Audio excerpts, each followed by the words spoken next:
Hello बच्चों, let's see this question. According to this question, sea water जिसमें कि दो सॉल्ट NaCl MgCl2 प्रेजेंट है, इनके मास परसेंट है 5.85% एंड 9.5%।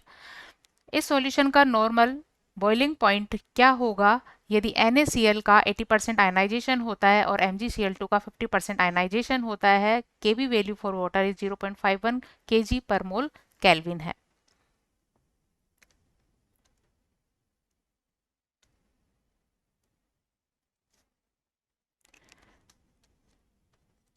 की कंसेप्ट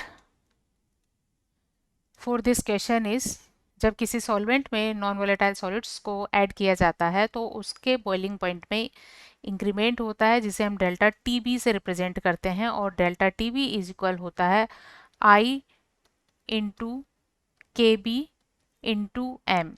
I यहाँ वांट ऑफ फैक्टर है, वांट ऑफ फैक्टर,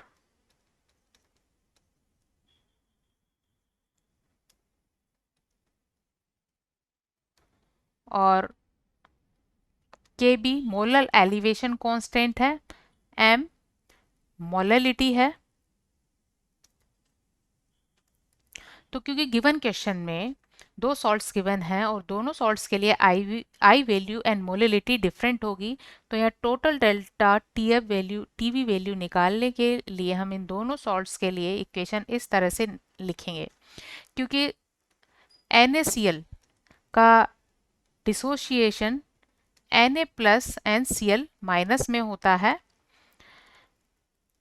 और अगर इसकी इनिशियल नंबर ऑफ मोल्स 1 लिए जाते हैं तो इनके इनिशियल में 0 होंगे। अब क्योंकि इसके लिए अल्फा वैल्यू है 80%, degree of dissociation alpha value 80% है, तो इक्विलिब्रियम पर इसके रिमेनिंग मोल होंगे 1 माइनस 0.8, और इस तरह Na प्लस के मोल होंगे 0.8 और Cl माइनस के नंबर ऑफ मोल्स होंगे 0.8। इसी तरह सेकेंड सॉल्ट MgCl2 का डिसोसिएशन होता है Mg2 प्लस में N2Cl माइनस आयंस में। इनिशियल मोल 1 है, देन इनिशियल में Mg2 प्लस NCl माइनस 0 होगा। इक्विलिब्रियम पर क्योंकि यहाँ डिग्री ऑफ डिसोसिएशन इसके लिए 50% है, तो रिमेनिंग मोल्स होंगे 1 माइनस 0.5, इसके मोल्स बनेंगे 0.5 और इसके बनेंगे 0.5 इंटू 2।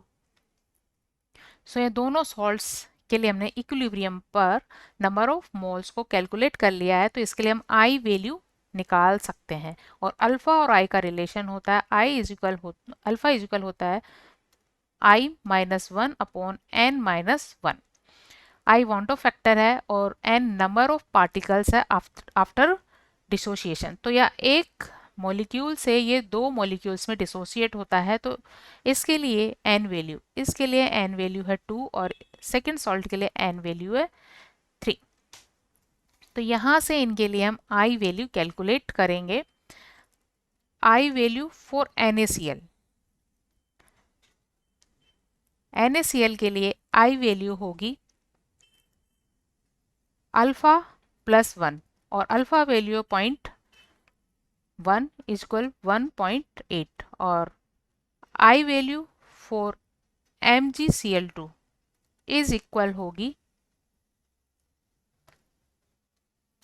2 अल्फा प्लस 1, और MgCl2 के लिए अल्फा वैल्यू 0.5 है, तो 2 इंटू 0.5 प्लस 1 इज इक्वल 2। तो दोनों सॉल्ट के लिए हमने आई वैल्यू निकाल लिया। देन इसके लिए डेल्टा टीवी वैल्यू की इक्वेशन में ये वैल्यूज हम पुट करेंगे। Delta TV value is equal, ये हो जाएगा आई ऑफ NaCl, के भी दोनों के लिए कॉमन है, and molality of NaCl plus I of MgCl2 and molality of MgCl2, और के भी वैल्यू दोनों में कॉमन है, तो हम इस तरह से ब्रैकेट के बाहर लिखेंगे।